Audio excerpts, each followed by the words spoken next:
I've already split my parachute into 2 halves, and now instead of just wrapping it all up, I'm just going to split it down the middle, wrap the 2 pieces up, and then I can put this back into here like a round parachute.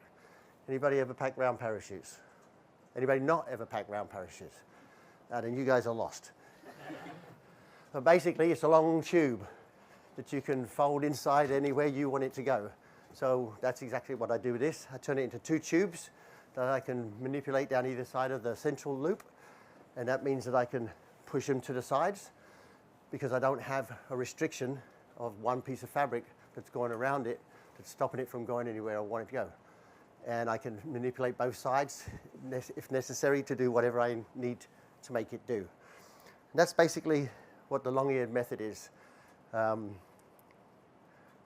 of the canopy manufacturers buy into it, but it's I wrote a manual for it for a javelin, so it's legal.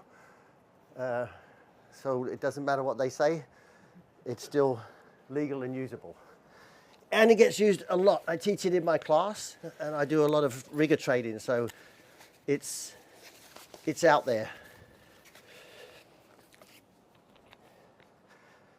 And it's very simple. I'm going to use my trusty old bag for a weight.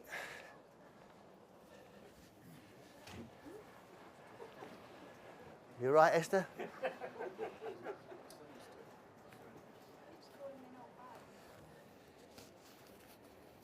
Yay! This one was packed. This right here is your long-eared method. See how we got 2 pieces of parachute here? It allows us to make all this fold up where we need it to be. See that? That's pretty much what we're going to reproduce. I don't keep it quite as flat like this. And this actually is probably not. This is what I would call the flat pack method, but somebody did a pretty good job of making ears. I hope I don't run out of room.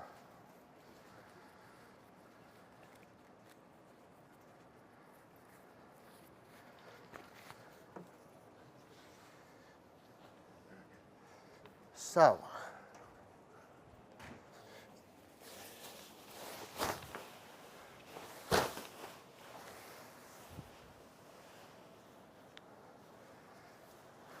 what is this?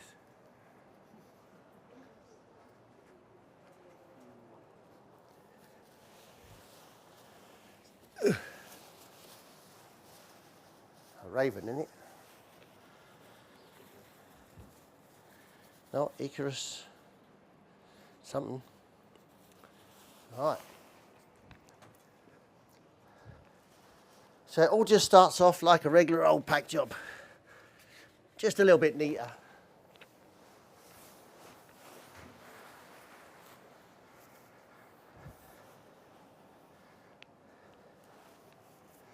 So I'm just going to take my nose, and we're just going to got 7 of those and a slider.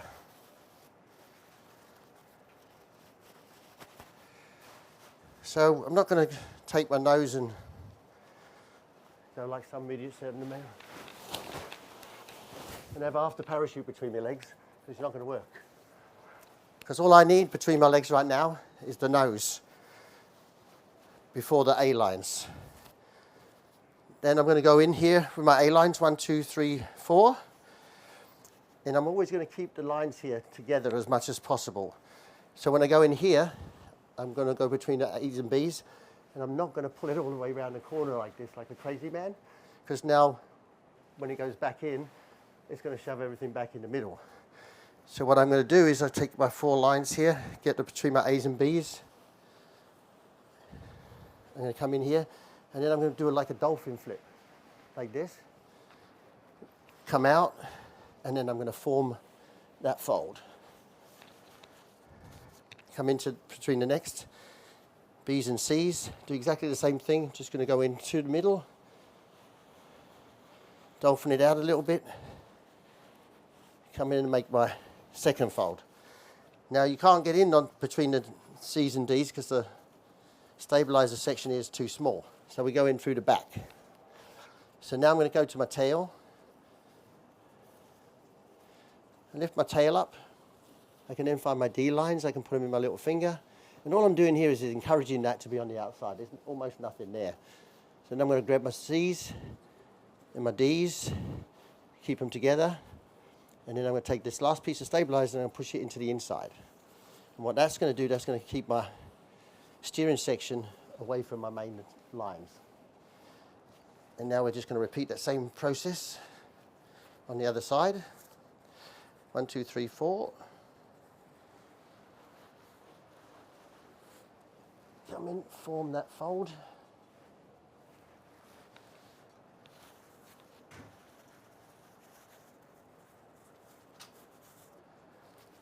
Through the next section.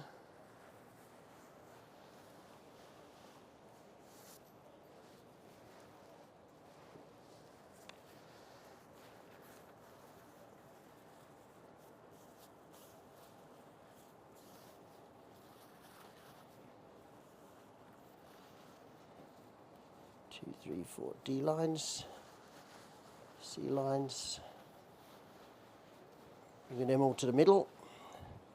Stabilizer inside. And I'm just going to take the two stabilizers here and I'm going to put one inside the other. So it's creating this physical barrier here. Square up my slider.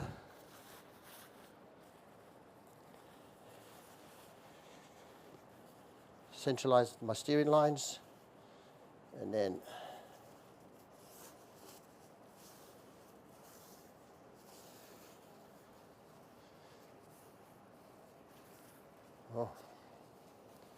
yep.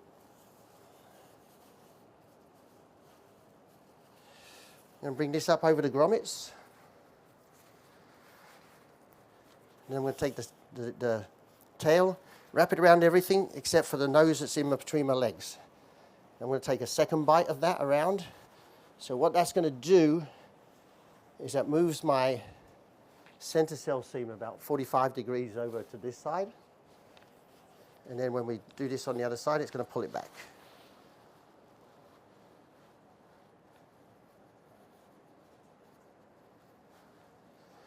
So now we've got the tail wrapped around everything, except for the nose. Then I can just lift it up.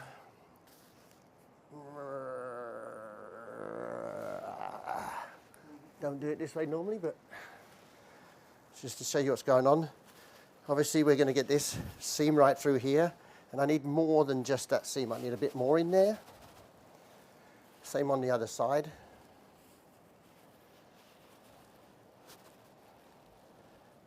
And then we're just going to open up this. 1, 2, and 3. And 1, 2, and 3 with our slider center seal right in here. Going back the other way down.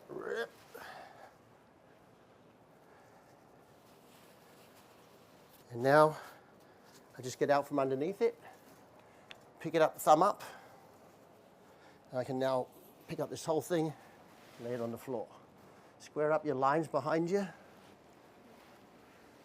lay it down gently.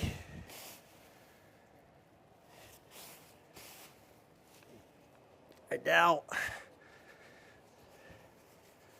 just going to kneel right here. And I'm just going to tidy up this around a little bit. Find my 3 nose cells. 1, 2, and 3. Usually the other side's kind of hiding a bit because I have my right arm under there, so I'll push the center cell back to the middle. Make sure this is all going around where I want it. And we do the other side.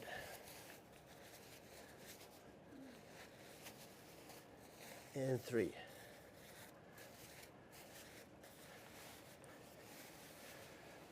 And now when I go in here, I'm pushing my hands all the way up to the top so that my nose isn't being splayed out.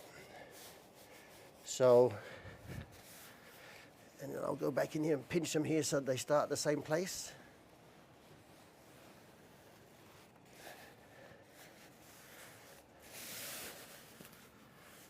So kind of normal to here. So now I've got my noses out.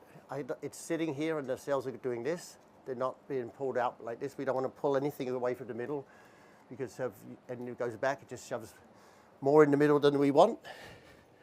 So now we're just going to start pulling the center seam down towards yourself, and it will very soon clearly show you two halves, here and here. I'm going to take them and I'm going to pull them apart. And now I'm going to start rolling my center cell down in here. But as I go, it's going to want to pull stuff in from here. So as I'm rolling this down, I'm using my fingers here to clear everything out from the middle. So the only thing I'm rolling here is my center cell. And I'm going to take it down as far as I can to here.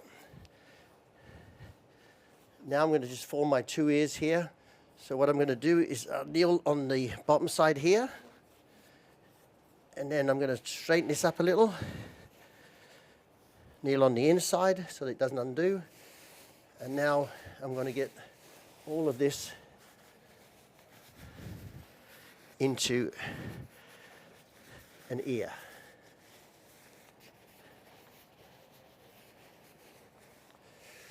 I can pick it up. I can make sure my nose is all in here. If I want a little bit of coverage, I can pull it around. Because you want to have a skin that goes all the way around as much as you can, because it makes it easy then for folding it when you're putting it in the bag.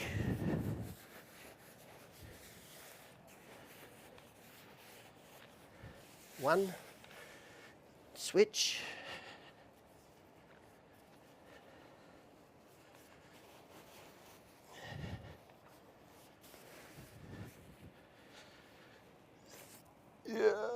And do the same thing.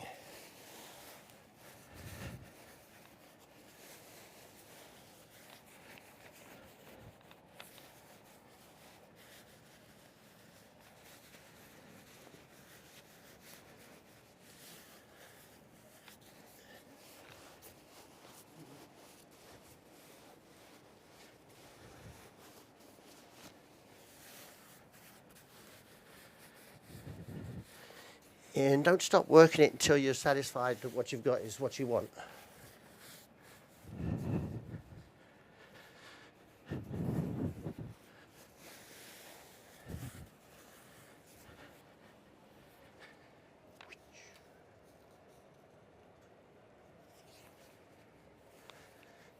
So now we have it ready. I'm borrowing tools, so I have no idea what I've got in here, so bear with me.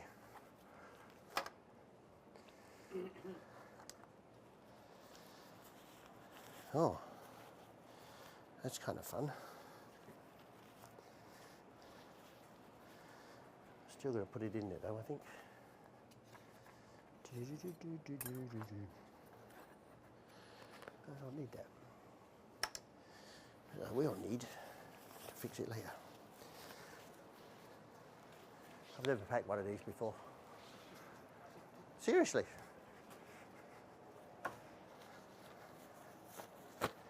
So now we're going to put it in the bag. So we're going to keep our bag close at hand. And I'm going to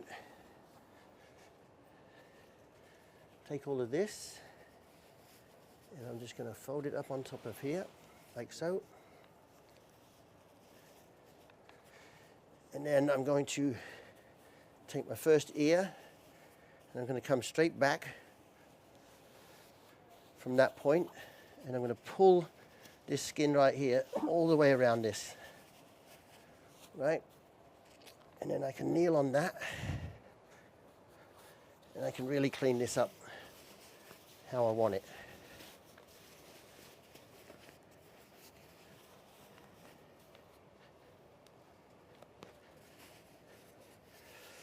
And then we're going to turn this back this way.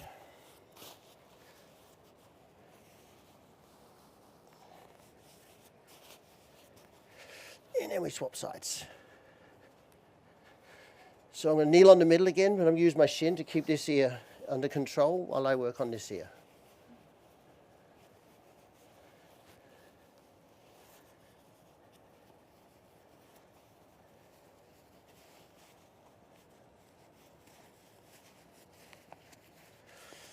Now I'm going to take my knee and go over to this one, still with my shin, keeping this one still. And we're going to clean this one up.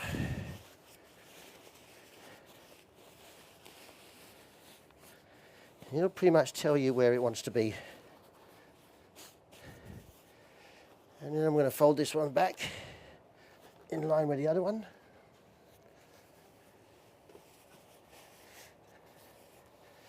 And then I'm going to squeeze them together.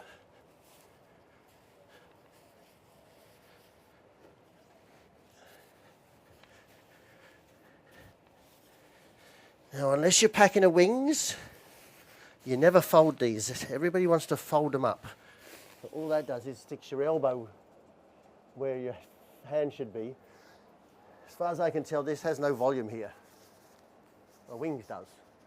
So on the wings, you can actually take these and fold them back and put it in. Something like this. I just want this to concertina and form its own V shape. So we're just going to go in and go in, squeeze them, and we're just going to work this stuff. Obviously we're working to not get this caught. There's a section here that's sewn up, or if it's a javelin bag where there's just one grommet, you don't want to catch insides of your parachute at that closing loop area. You want this thing to go on, and we just keep it nice and even. We can pull the bag around the parachute more than put the parachute in the bag-ish, but you don't want to go too far.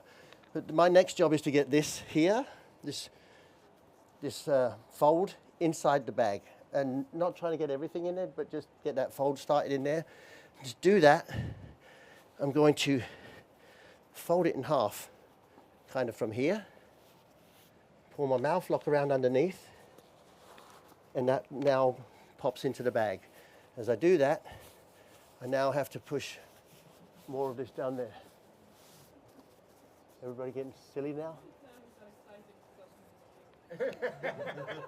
So pushing it in. And now I'm going to swap over and do exactly the same on the other side. So now I'm going to lift this up, pull my mouth lock around, and then this one is also going to drop into the bag. Again, I'm clearing these areas here, making sure everything stays on each side where I need it and want it.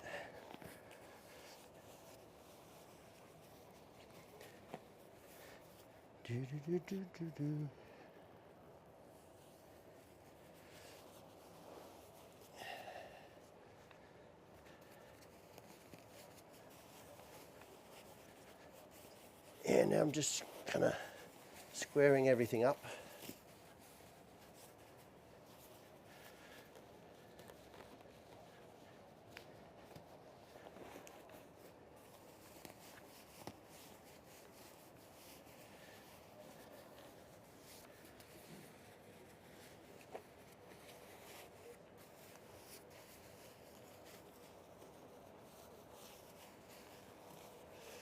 And now, so I've lost a little bit of my center core here, so I'm going to actually let that drop out.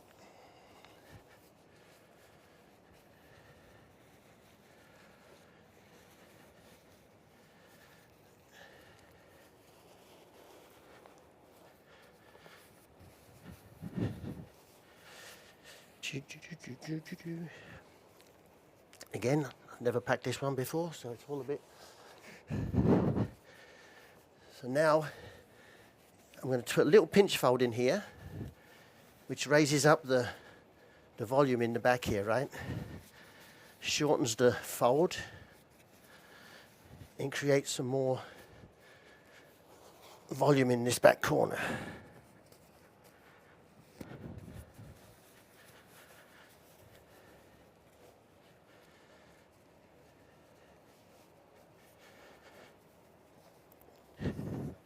I use my knees to feel what's going on, see what I like, what I don't like.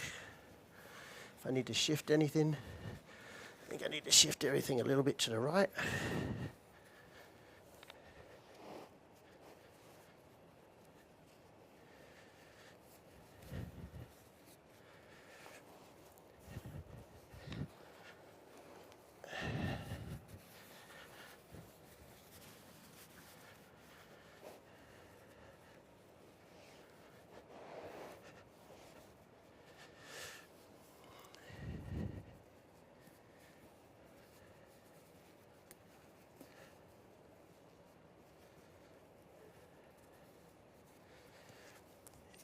And I'm always going to pull the bag around the parachute because I want that parachute inside the bag. I want this grommet to go grommet to grommet. Otherwise it's not going to fit in the container.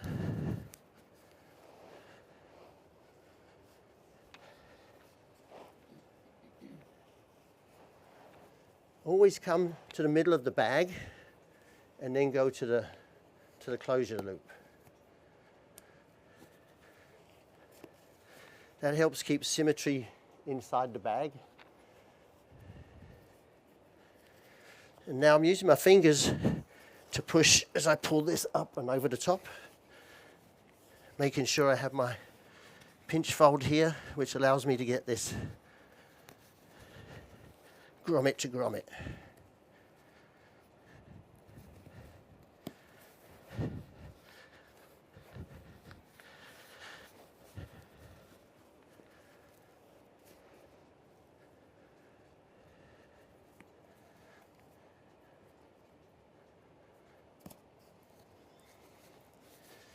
Now I can just manipulate things a little bit.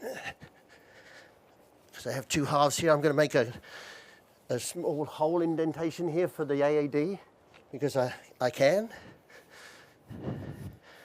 And as you can see, the center of this is soft all the way through, which allows you to pretty much keep your loops shorter. Because I've got this in two halves here, I'm able to keep plenty out here in the corners to fill out those corners. It's closed grommet to grommet, and I can dig in here and make a space for my AED. Then we're going to stow the lines, put it in the container, and it's done.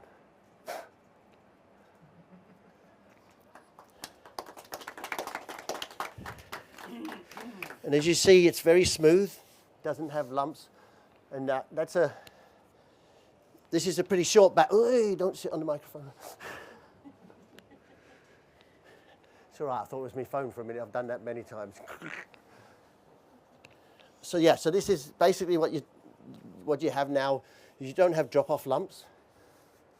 This is just concertinaed up as it needs to once you start putting in. And then, of course, once you start pulling the bag up and around the backside, it squeezes all that stuff forward and gives you a nice, smooth, running pack job. Now, if this was a javelin or whatever, I might go in here with a paddle and open this up more.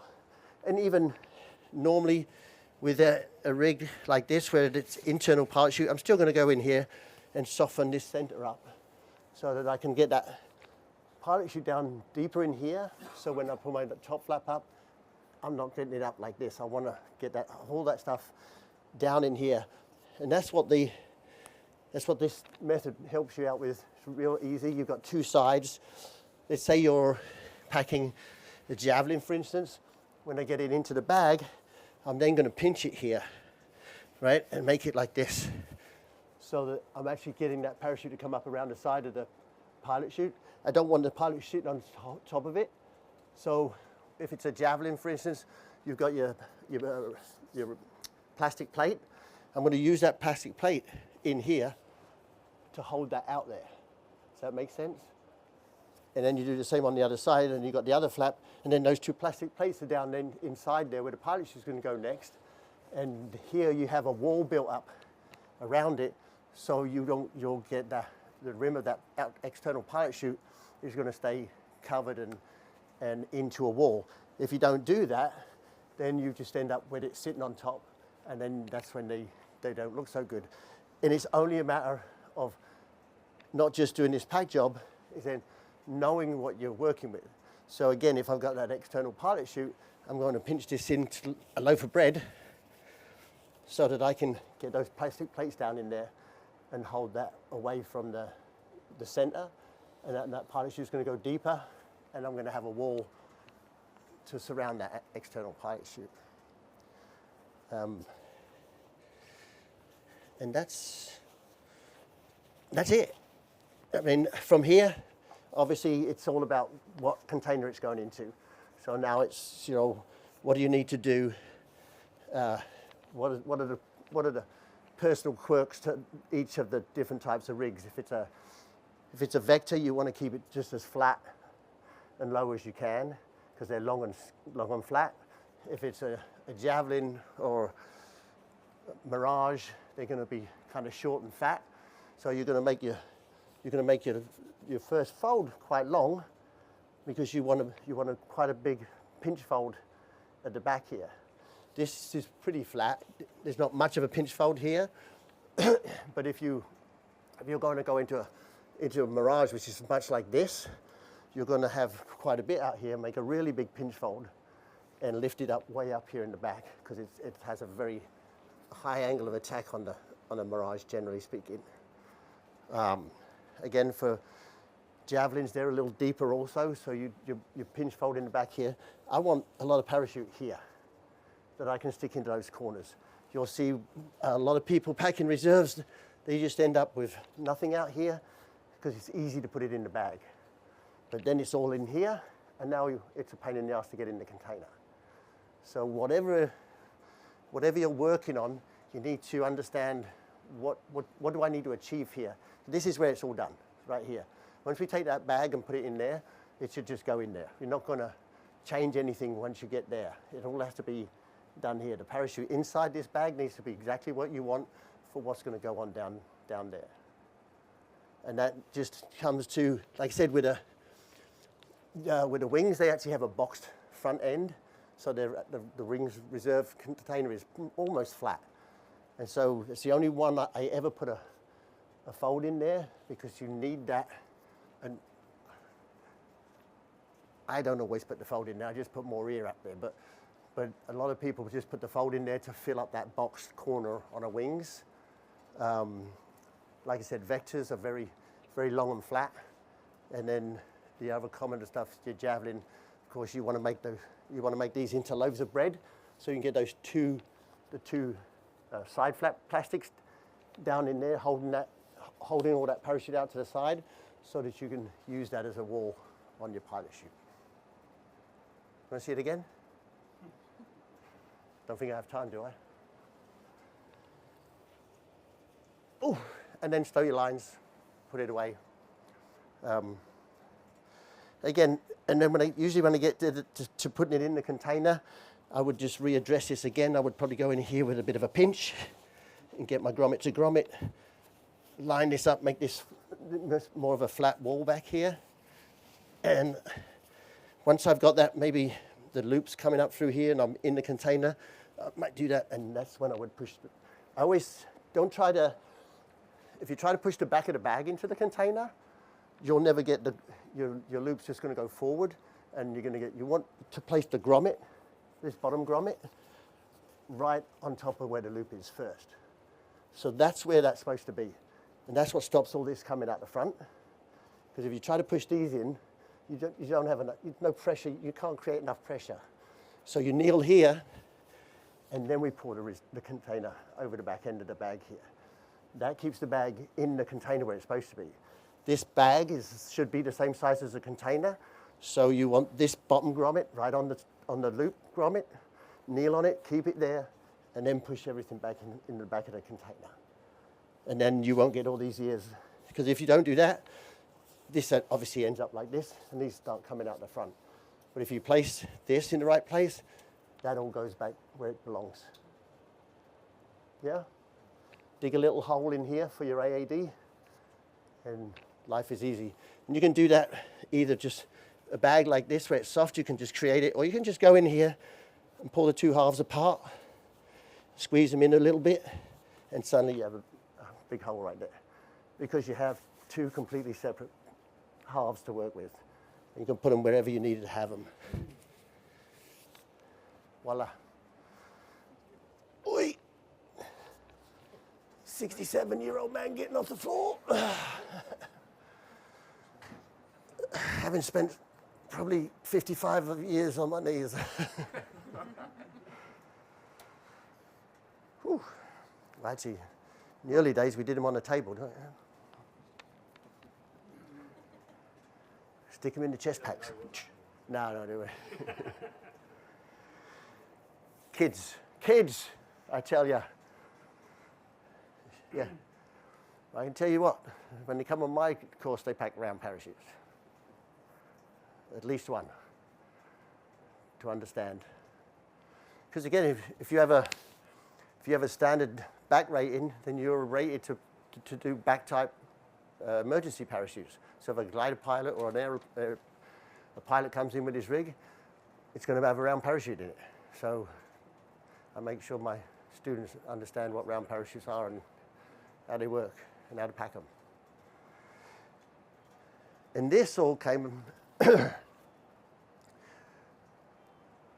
fairly, you guys probably don't even know what Thomas Sports Equipment or a chaser or a one-pin teardrop is, but well, a one-pin teardrop was easy. But when we first started putting ram airs into two-pin pop-tops, there's about that much space from the pin, the back pin, and the wall. Now, with round parachutes, that was easy. You put it in, you rolled it up and down, it got skinnier, you went across, you rolled it up and down the other side. So, and that's how this is how I came up with this method of packing. Once we started going to pro packing, then it just went ding, and then that's how this came about. And then I used to take the grommets and stick them all in the corners because you literally had this behind the second loop. But same process afterwards. Once it was down the sides, pushed it out to the sides, get that top down in the middle, give it a wall to give it a hollow to get into, give it walls around the outside to keep it clean. And that was it. And that's how this all came about, from packing them into racers and chasers back in the late 70s, I guess. Early 80s, maybe. Sometime back then. So I'm a second generation jumper, so I've been around skydiving since like 66, when my old man started. After he busted himself up, stopped racing motorcycles. So I have a little motorcycle obsession as well. Have 32 of them. And they're all beautiful. They all have their own character. And I stroke them every day. Thank you. Thank you. I hope it was